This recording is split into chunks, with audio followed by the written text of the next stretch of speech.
everybody, it's Deanna with Earl May, and we are here today with one of our first garden talks for the fall season. And I'm here with Sammy. She is our manager at our Ankeny, Iowa, Earl May Garden Center, and we're going to talk about mums. A lot of people think when the fall season comes around that it's time to start putting things to rest and putting things to bed, and there's nothing that you can do. But here at Earl May, we are gearing up for our second season, which is fall, because it's a great time to plant. It's a great time to get in your yard and garden, control weeds, lawn seed, and also decorate. And one of the best things you can do for decorating is use mums and asters. So Sammy, let's go ahead and talk about Earl May mums. Okay. We carry a lot of different sizes at the stores. We're slowly starting to get in our smaller guys, which are 5-inch pots, which are perfect for adding into your planters. Then we have the in-between sizes, which are your 8-inch pots. And then our top seller is the 10-inch patio pot that we have covering all of our beds right now. We carry a lot of different colors. They're kind of hard to tell right now, but Earl May actually does a great job of stickering the colors on here. So there's yellows, there's oranges, there's pinks, there's some whites, there's burgundies, and we also carry asters, which is more of your purples and fuchsias. The asters look a little bit different, but they're going to be labeled the same, and those are typically more in your 10-inch size. So what would, when choosing a mom, what should customers be looking for? Yeah, a lot of people obviously want instant gratification and looking at all the colors, but it's actually best at this time of year to look when they're slowly starting to bud. You don't see much color, or they're going to start to crack with color. These are going to last the longest for you through the season, so that's why we kind of put the stickers on the pots so you can find them, or there'll be a little tag in here to tell you the color choice. And if you go to, I think that's one of the things that's different about Earl May mums is we bring them in when they're in that bud stage or in that crack stage. When you go to a box store or a mass merchant and you find the mums that are just loaded and fully fleshed out, fully bloomed out, those are only going to give you 10 days worth of color, where ours are going to slowly start to crack and bloom over time and give you kind of take you through that fall season. To water your mums, you're going to want to do the soil line. If you get water on the leaves, you'll be more susceptible to get more like mildew and stuff on there, so you really want to focus on watering at the base of your mum. If you're in pots, again, try to avoid giving it on the leaves. And how much water should they be giving them, and how often? When you water, you want to make sure you water it thoroughly. So you want to make sure water is coming out the base of your pots if it's staying in the 10-inch pot. I recommend usually giving it a good little drink, letting it sit for a second, and then going back and giving it another thorough drink. These guys are usually going in patio pots, so they're going in larger pots. If that's the case, you're probably watering every 3 to 5 days, depends on the weather, depends on the rain. These guys, honestly, you're probably watering once a day. If it gets really hot, you're gonna water twice a day, depending on sun exposure. And for watering asters, they're a little bit different. They actually don't like to be overwatered. You do want to make sure you let these dry out. So best rule of thumb for anything is stick your finger in that soil line, and if it feels pretty moist, I would let it dry. You know, pick it up if it feels heavy, it's still wet. But those ones you're probably watering way less than your mom. Your mom's a good teller of when it needs water. It will look sad, but it'll pop right back up. Yeah. What about when we get those colder temperatures at night? Should we be covering them? Should we be caring for them any other way? Or what kind of temperatures can they take and withstand? Actually, since they've been grown outside and acclimated to our weather this season, they actually will like the cool temps. It'll not promote them to bloom as fast. Now, if you are going to get a deep freeze, so low 30s or anywhere near that, I probably recommend putting just a blanket or a burlap over it and just taking it off right away in the morning. But otherwise, they're really good to go for the season. Super easy care. Now you did mention that Earl May grows their mums outside. What's the advantage to growing a mum outside in natural elements versus greenhouse grown? Yeah, that's kind of why I love our mums. Like I was saying, they're acclimated to our weather, so they start them outside or at our growing facility. much. There's thousands of mums everywhere. But that encourages the blooms to develop naturally. It doesn't force them to bloom right away.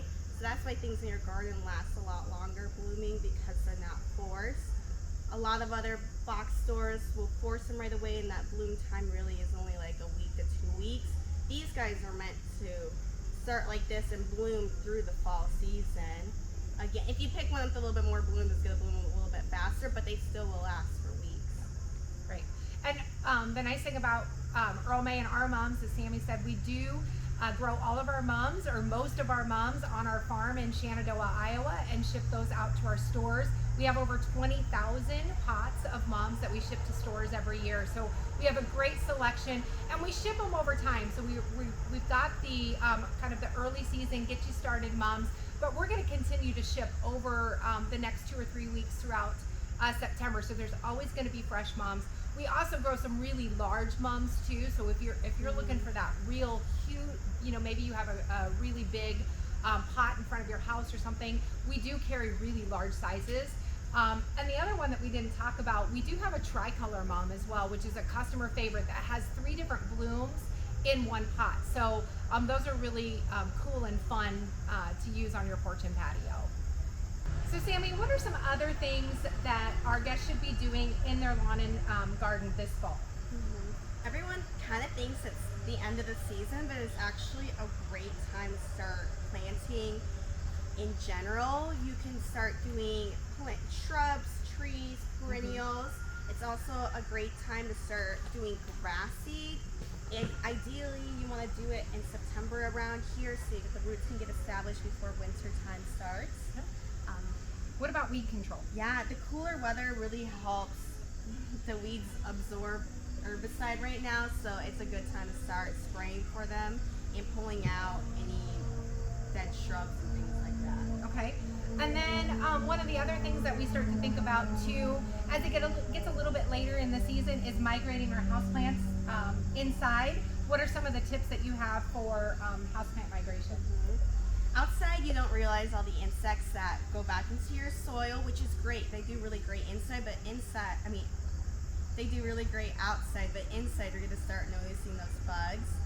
I usually recommend, if you can, do a fresh repotting, and we got an amazing new Earl May potting mix late here in the last 2 weeks. This has earthworm castings. It's going to work great for most houseplants. If you have cacti or succulents, of course, use a cacti soil. But after you repot it, you're taking away any insects, hopefully, that were in the soil. And then you're going to want to spray your plants. And I would also recommend spraying your soil line. I usually recommend also doing this about a week to 2 weeks prior to bringing them in, so you can kill that off and then bring them in. Okay. And what about like fall decor? Just some other things that they can do to just give their outdoors or indoors a little fall facelift. Yeah. Well, decor is always fun. Right now is the perfect time to start transitioning. The cooler weather has been amazing. You can do decorative flags. I love straw bales. We'll get pumpkins here soon. We also have fall decor like knick-knackies at our stores, like those pumpkins. There's also lights you can start hanging up, like little fairy lights in your pumpkins. You really can go all out. We'll carry corn stalks, we'll carry mums, and we'll carry straw bales to all our stores. Perfect. Okay, and finally, let's talk watering and the importance of watering your plants throughout the fall season.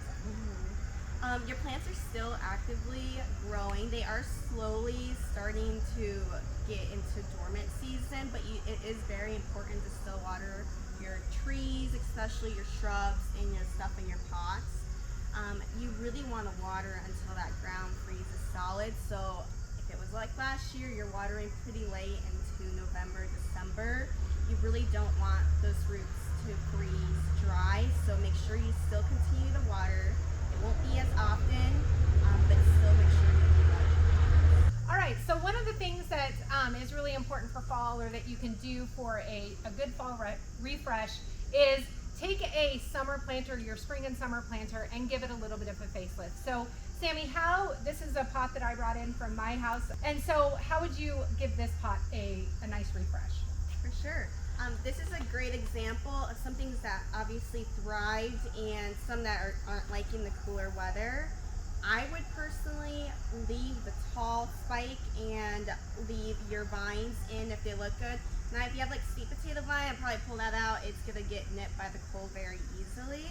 I'm just gonna go in here and start kind of tearing it apart. This is a great trowel too if you've never used it. It really gets in there. I'm gonna loosen some of the soil here. These are really pretty. I can grow things every once in a while. Yeah, and they're doing good, or they did good because there's a lot of roots in here. So I like to kind of dig some holes in there and break it up. It'll be a lot easier to plant the new stuff and a lot easier for that stuff to kind of get going. And how do you know, like, so my soil, obviously, because I did stop watering it intentionally, how do you know when you need to add fresh soil to your pot, or when the soil that's in your pot is kind of depleted of all of its good stuff? This is actually a good example. It gets kind of really grainy like this, and you start seeing a lot of existing roots in there. That's going to be a good sign to get some new soil in there for the plant to have new nutrients. I really wait. You can kind of really tell. And sometimes it actually won't retain as much moisture, so you're going to want to give new soil to make sure it retains moisture. Okay.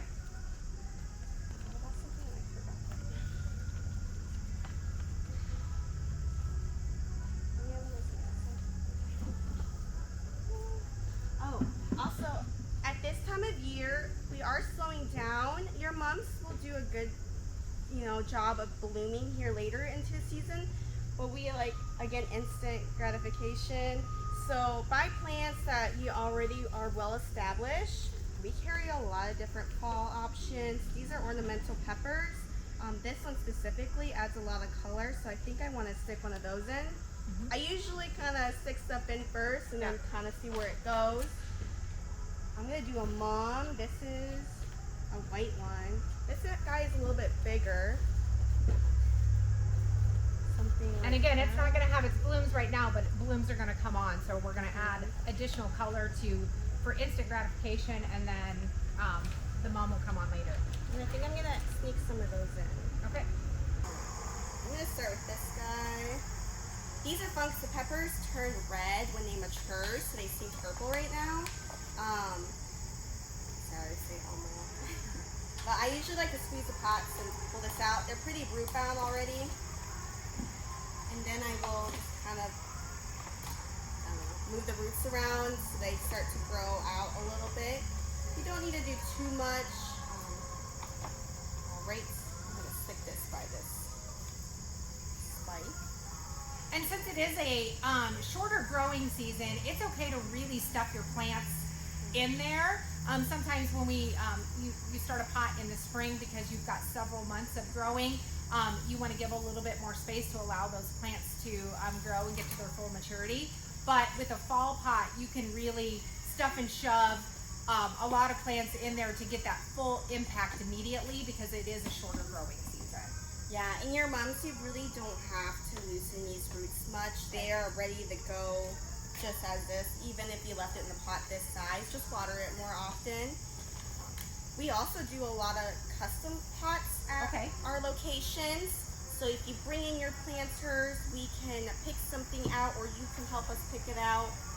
A lot of us do on-site pots too, so we'll go out there, and we do that seasonally, so we can also do it for spring and summer seasons.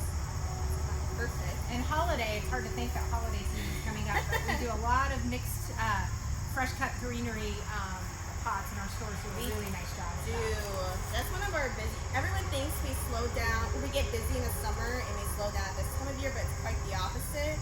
We actually pick up again. It's one of our big seasons, which is why we're prepared and we have such a wide selection from local growers and from our stuff. It has both of them. Yeah, and we're always getting fresh product in, so while a lot of greenhouses and garden centers are shutting down and slowing down for the fall season, we are continuing to bring truckloads of product in every week, so we always have fresh new items coming in, whether it be our mums or fall annuals or fresh trees and shrubs, perennials. So keep coming back because we've always got fresh new stuff. And you never know, if you come in once or twice a year, you never can really see the full scope of everything that Earl May Garden Centers carries, and things bloom at different times. So what looks really great in May and doesn't look so great in June might flip the switch and look really great in June, or might look really great in September. So keep coming back and seeing all the cool plants and varieties of things that we have at our garden centers. You might see some duplicates, but they were started later in the season, so they're going to be a lot more fresh and last a lot later for you this season. You don't really have to do too much to these. Now, if you're not much of a live plant person and swear you kill things, we have a lot of floral picks or stuff. We even kind of range dried picks for you. I think that's what I like. Now, on the Swedish ivy, because I just kind of let it go, would you trim that back at all, or would you just keep it? Would you just leave it? You know, it's up to your preference. I would say I would keep it to the length of the pot because it probably won't grow as much. Okay. If you love that big flow, go ahead and leave it. Otherwise, right now is a good time to trim it. Okay. So this looks great. It's beautiful. Love it. I'm gonna love the colors once the white comes in, and then we have the purple turning into red, the yellow, and the pink with the spike, with the contrast of the variegated leaf of my Swedish ivy that was already there. But some of the other fun things you can do, if you have a bigger pot, you can add a garden flag to it, or we have some really cute fall garden art poles in. And so just pop an art pole in, and Sammy's gonna do that and show you how cute, and just a nice little fall accent that you might not think about. Yeah, we carry a lot of different sizes, but these are actually fall directed. They're meant to go outdoors, so they'll be perfectly fine when you water. But this one says welcome fall, and this one says harvest joy. These are super easy to use, and I love doing, even this, like for house plants. Put that stake in the soil line. I might actually do the small jar. Okay. I might come around. I'm short, so everything covers my face. Okay, I think that looks cute. So this you just stick in here, and then you stick your pole. So, and then I might just work this around. Cute. And you don't have to water that. Don't have to water the pole. Then I would give everything a good watering, a good deep watering, like Sammy said. Water under at the drip line versus over the top of your plants, especially mums, because if you water over the top of a mum, you can cause disease, and you can also cause the mum to break. And one of the things that we love about mums is that nice round fall shape. And so make sure you don't water in the middle, water at the base, and you should do that with whatever you're watering. That's a good tip to have. So this is a great fall transition planter. Absolutely love it. If we didn't want to go mixed plants, you could simply drop a mum in here, and it could just be a single mum. Our larger mums have a decorative pot, so you can just set those. Those are porch ready. Or if you have a bigger pot, you can drop that down into your bigger pot as well. So with that, I think that's all we have. Sammy, do you have anything else to add? Nope, we'll just wait for you Yeah. at the store. Come We're all see ready. Come see us at Earl May Garden Centers. We have 28 locations in Iowa, Nebraska, 2 locations in Kansas, Lawrence and Shawnee, and a location in Missouri in St. Joe. So come by. All of our mums, all of our annuals are at all of our locations, and our teams would be happy to help you out.